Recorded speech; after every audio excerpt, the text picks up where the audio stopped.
যে আমার খুব অসহায় লাগছিল। আমার কেমন মনে হচ্ছিল আমি একটা গর্তের মধ্যে, একটা গভীর অন্ধকারের মধ্যে তলিয়ে যাচ্ছি।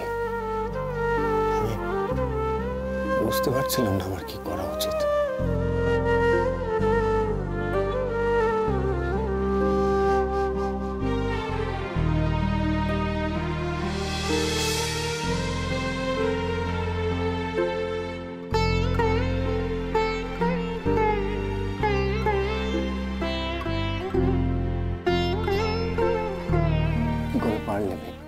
কি করে পারলে নিজেকে এতটা কষ্ট দিতে?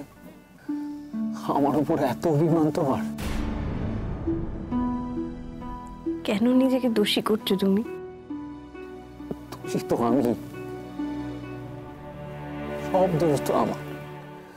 তোমার সব অপমানে, সব খারাপের সব দোষ আমার। আমার জন্যই তো হলো সবকিছু।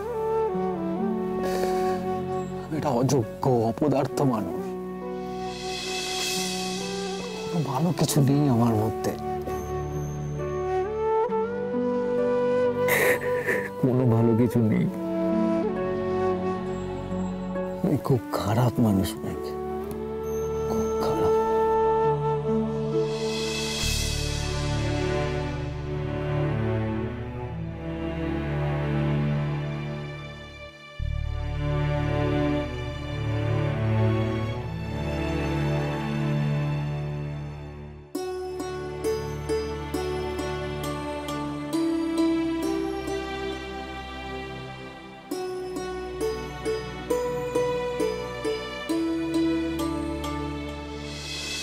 দাঁড়া, স্ন্যাক্সের আইটেমগুলো নিয়ে আসছি।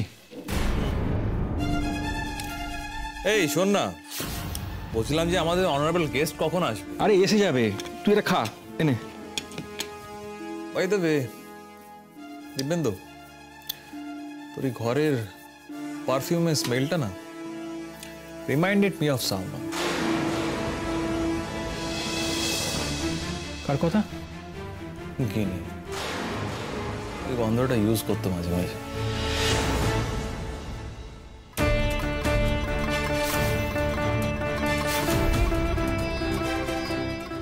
ইস, ভুল করেছি, খুব বড় ভুল করেছি। আজ আমার পারফিউম লাগানোটাই ভুল হচ্ছে। এটা কেন আমার মাথায় আসেনি আগে? ওর ক্রিমিনাল মাইন্ড ঠিক সন্দেহ করেছে। কি হবে এখন? নাকি ধরা পড়ে যাব? ওর সঙ্গে তো ডিভোর্স হয়ে গেছে না? নো, এত সহজে আমি ওকে ছেড়ে দেব না। দিব্যেন্দু, আমার না একটা প্রবলেম আছে, ছোট্ট একটা প্রবলেম। তুই অবশ্য জানিস আমি খুব খুব খুব খারাপ মানুষ, যাকে বলে একেবারে নোংরা প্রকৃতির মানুষ। আমি যখন কারো শত্রু হই তখন তাকে শেষ করে দিই, একেবারে সব দিক থেকে শেষ করে দিই।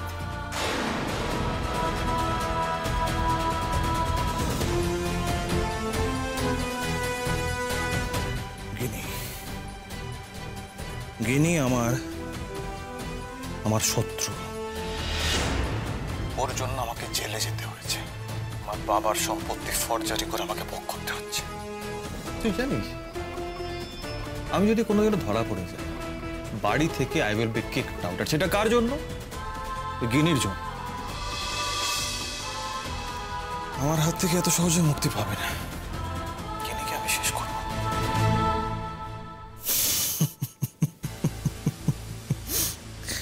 আমার সঙ্গে শত্রুতার দাম ওকে মেটাতে হবে, যেমন আর একজন মেটাচ্ছে। কে আছে? আছে একজন, সে তোর জানার দরকার নেই। ও সব ইয়া দে না। আচ্ছা তুই বা কতবার দিবি? দিয়ে আমি নিয়ে নিচ্ছি।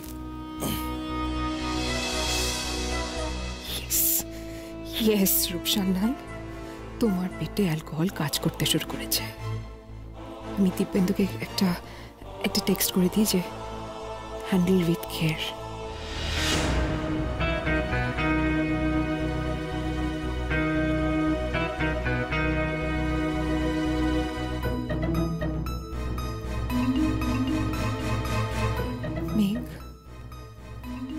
মেঘা, আমি আমার প্রাণ বাঁচানোর ঋণ তোমার মান বাঁচিয়ে শোধ করব।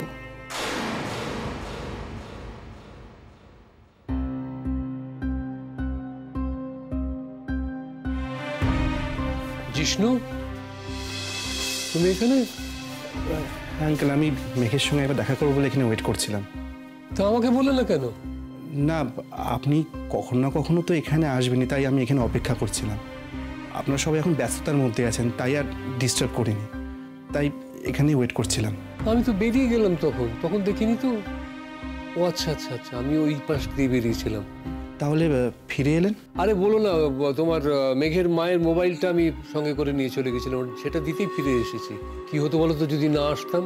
তুমি তো অনন্তকাল এখানে বসেই থাকতে, একটা ফোন তো করবে, যতই ব্যস্ত থাকি না কেন। তোমার ফোন ধরবো না? এসো, তুমি আমার সঙ্গে এসো।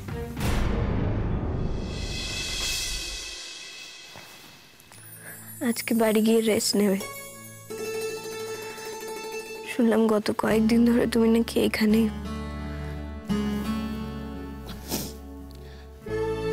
তোমাকে কে বললো? ওই নার্স, তাই না? বড্ড পেট পাতলা, সব কথাই বলে দিয়েছে। আর কি কি বলেছ? নালিশ করে আবার ওর চাকরিটা খেয়ে নিও না যেন।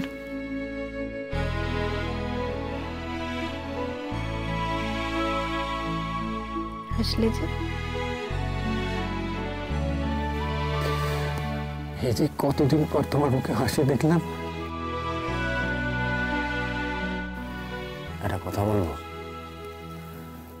আমার বাড়ি যেতে ইচ্ছা করছে না। তুমি এখানে শুয়ে ঘুমো, আমি বসে বসে তোমাকে দেখি সারা রাত। থাকবো? তোমার মাকে বাড়ি পাঠিয়ে দেবো? কেন? লুকিয়ে চোরের মতন কেবিনে আসবেন?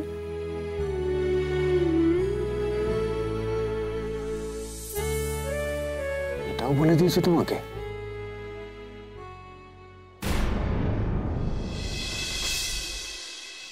এসো। এই যে তোমার মোবাইলটা দিতে আসতে হলো আবার। কিন্তু বাইরে বসে আছো কেন? চেঞ্জ করাচ্ছে? না না, ধরো। চেঞ্জ করাচ্ছে না।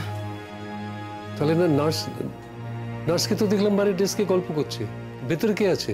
তুমি এখানে কেন? কি আশ্চর্য, ও একা আছে।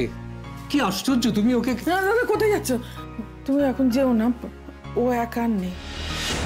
নেই মানে? কে আছে ভেতরে? আচ্ছা বেশ, তুমি যদি রাজি না থাকো তাহলে আমি চলে যাচ্ছি। বাড়ি গিয়ে একটু রেস্ট নাও, ভালো করে ঘুমো। দেখো চেহারাটা কতটা খারাপ হয়ে গেছে।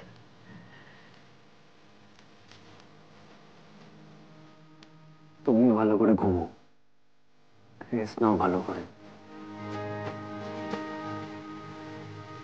তোমার জন্য একজন অপেক্ষা করছে, সে তো ভালো হতে চায়, ভালো থাকতে চায়।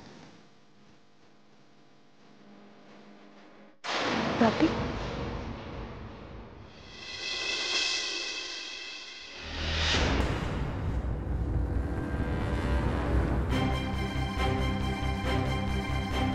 বাপি তুমি আবার চলে এলে যে? আরে বলিস না, তোর মায়ের ফোনটা নিয়ে তো চলে গিয়েছিলাম, আমি ফেরত দিতে এলাম। তা ভাবলাম আরেকবার দেখে যাই। তোমার কথা হয়েছে? হ্যাঁ, আমি আসছি মেঘ, কালকে আবার আসবো। ওকে রেস্ট নিতে দাও, স্ট্রেস নেওয়াটাও ঠিক হবে না। চলো, নার্সকে পাঠিয়ে দিচ্ছি।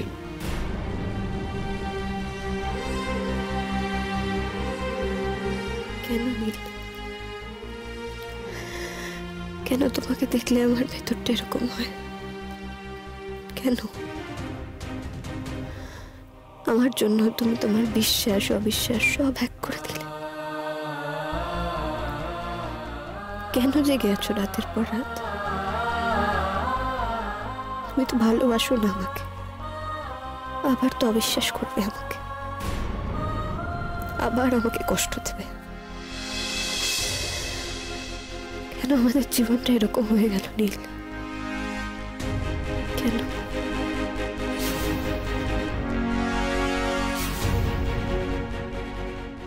ওকে ওকে, এই রূপ, ও আসছে রে।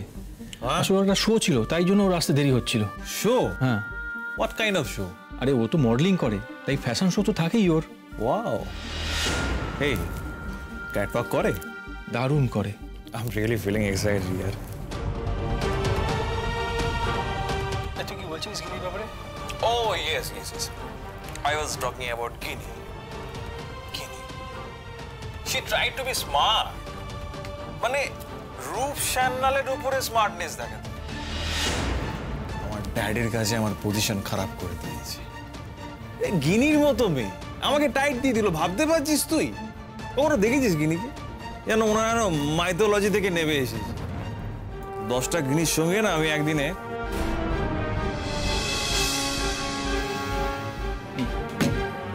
রূপ আর খাস না, তোর নেশা হয়ে যাচ্ছে। তুই কাকে বলছিস? রূপ সান্যালকে? I can drink like a fish, यार। দেখবি, wait, let me show you।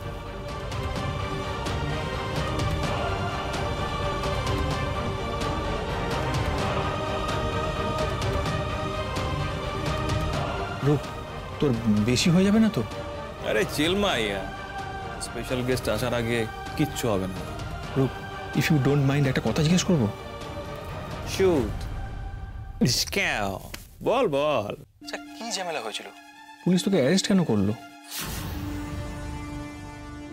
Nice, very nice Dipendu. ও বলবে এবার। মেঘ সে হঠাৎ আউট অফ দ্য ব্লু মাঝখানে ঢুকে গেল আর আমার জাস্ট প্ল্যানটাকে শেষ করে দিল।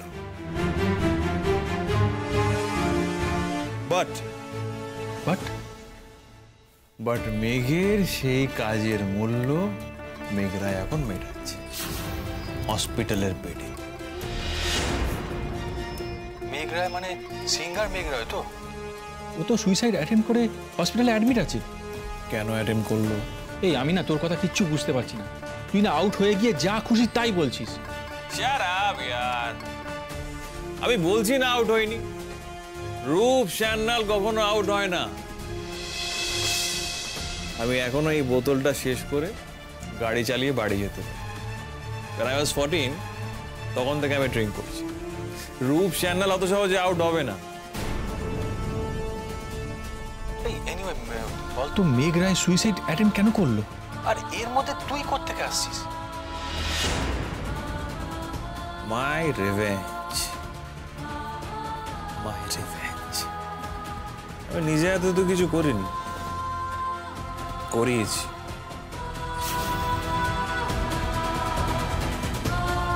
It was my plan। এই তুই দেবর্ষীকে চিনিস? দেবর্ষী ব্যানার্জি।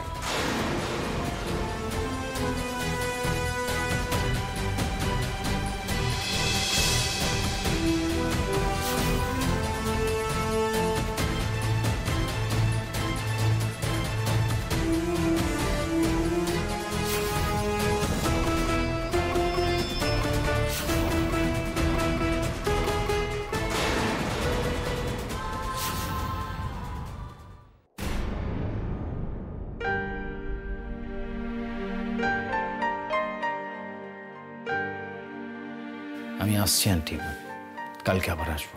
এসো। আসছি, এলাম। জিষ্ণু, তুমি মেঘের সঙ্গে দেখা করবে তো? হ্যাঁ আঙ্কেল। এসো। মেঘ, তুমি আমার মেঘ বালিকা। তোমার মনে আছে মেঘ,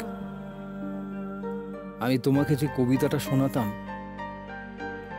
আমি বললাম তোমার জন্য নতুন করে লিখবো। তবে সে বলল, সত্যি লিখবি?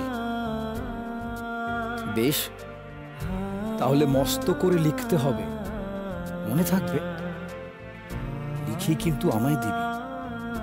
আমি বললাম, তোমার জন্য লিখতে পারি এক পৃথিবী।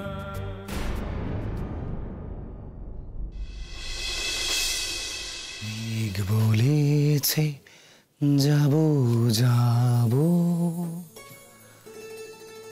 না যাব নয়, আসবো।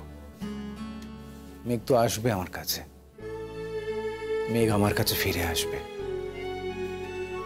মেঘ বলেছে। দাদা ভাই, কি কাণ্ড! এতদিন বাদে তোর গলায় গান। হ্যাঁ, এতদিন গান গাইনি বলে কি সুর তাল সব চলে গেছে নাকি? একদমই না, সুর তো যায়নি, বরং গলায় একটা মিঠে ব্যাপার এসেছে। কিন্তু কেসটা কি? আর মেঘ কি বললো? মেঘ এখন ঠিক আছে, বুঝলি, অনেকটা বেটার, আউট অফ ডেঞ্জার পুরোপুরি। মেডিকেল কন্ডিশনের খবর তো আমি পেয়েছি জেঠিমনির কাছ থেকে, কিন্তু আমি বলছি যে এই যে তুই মেঘের কেবিনে গেলি, এতক্ষণ থাকলি, দুজনে মিলে চুপি চুপি এত কথা বললি, তা কি কথা বললি? বলবো কেন তোকে? ওর সাথে আমার প্রাইভেট কথা ছিল, সিক্রেট। আচ্ছা, তাই নাকি? হ্যাঁ রে গিনি, আজকে কত দিন কত মাস পরে মেঘ আমার সঙ্গে নিজের থেকে কথা বলতে চাইলো। যা, নিজে থেকে কথা বলতে চাইলো আবার কি? আমি তো শুনলাম মেঘের মা তোকে ডেকে পাঠিয়েছিলেন, অমনি তুই মেঘের নামে চালিয়ে দিলি। আরে মেঘের যদি আপত্তি থাকতো তাহলে কি ওর মা ডাকলেও ও আমার সঙ্গে কথা বলতো? বলতো না তো। আচ্ছা তুই তো ওর জেদটা জানিস, সকলেই তো ওকে খুব সহজ সরল সাদাসিধে ভালো মেয়ে বলে, তারা তো আর ভেতরটা জানে না, মানে ওর ভেতরের জেদটা জানে না। তারা যদি ওর ভেতরের জেদটা জানতো না। দাদা ভাই, তুই আবার ওর নামে নিন্দে করছিস তো? দাঁড়া, আমি হসপিটালে যাই কালকে, মেঘকে কিন্তু আমি সব বলে দেবো এইসব কথাবার্তা। না রে বাবা, নিন্দে কেন করব? জানিস তো গিনি, আজকে কতদিন বাদে মেঘের চোখে আমার জন্য ভালোবাসা দেখলাম। জানিস তো, ওনা আমার কাছে থাকাটা চাইছিল, মেঘ আমার প্রেজেন্সটা চাইছিল। তুই তো জানিস লাস্ট যতবারই আমাদের দেখা হয়েছে, ওর চোখে আমার প্রতি হতাশা, ফ্রাস্ট্রেশন, অভিমান এগুলোই থাকতো। যে যন্ত্রণাটা আমি ওকে দিয়েছি সেই যন্ত্রণাটাই থাকতো। হ্যাঁ, ও চোখের জল ফেলতো না আমার সামনে, কিন্তু আমি বুঝতে পারতাম ও ভেতরে ভেতরে কাঁদছে।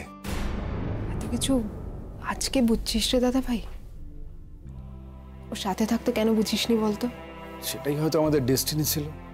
এত দারুণভাবে ভালোবাসা, এত দারুণ সংশয়, দূরে দূরে চলে যাওয়া, নিজেদেরকে ভুল বোঝা, সবকিছুই মনে হয় ডেস্টিন ছিল আমাদের জীবনে। না দাদা ভাই, ডেস্টিনি নয়, তুই দুর্বল ছিলি। দেখ, আমরা তো কখনো মেয়েকে বাড়ির বউ হিসেবে মেনেই নিইনি, সবসময় এগেইনস্টেই ছিলাম। ইনশর্ট, আমরা মেঘের সঙ্গে নোংরামি করেছি, কিন্তু তুই তো ওকে ভালোবেসে আমাদের বাড়িতে এনেছিলি। তোর তো দায়িত্ব ছিল দাদা ভাই। আমি জানি রে গিনি, আমি বুঝতে পারছি তুই কি বলতে চাইছিস। আমি না আমার সব ভুল বুঝতে পেরেছি, আমি আমার ভুলগুলোকে রিয়েলাইজ করেছি।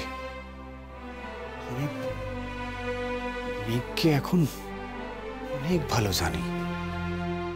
আমি নিজেকে সারেন্ডার করেছি মেঘের কাছে, আমার সব ভুল আমি স্বীকার করে নিয়েছি। কিন্তু আমার না একটা ভয় হয়, জানিস তো, ভয় হয় যে অনেকটা দেরি হয়ে যায়নি তো।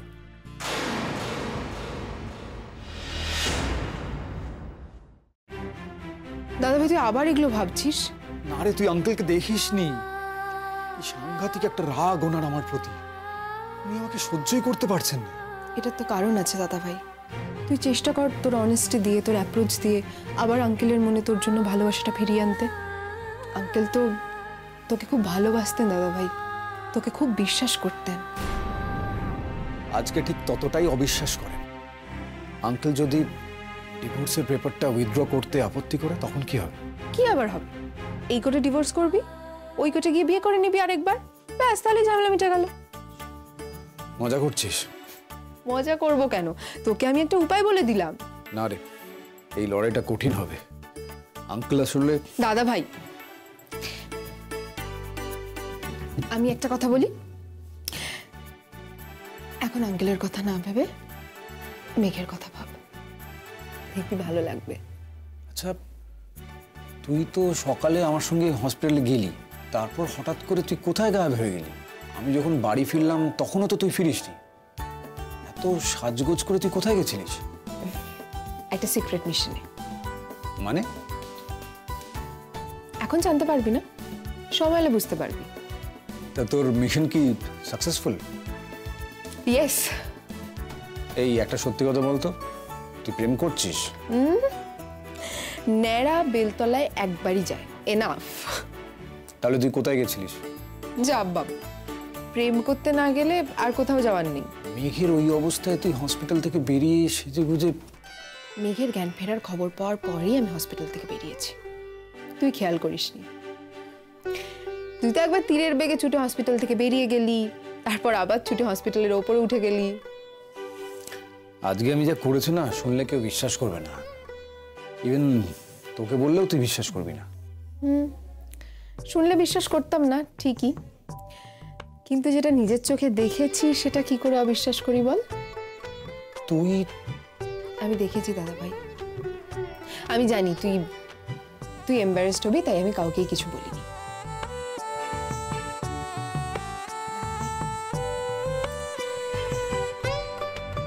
তুই আর মেঘ একে অপরকে ভীষণ ভালোবাসিস,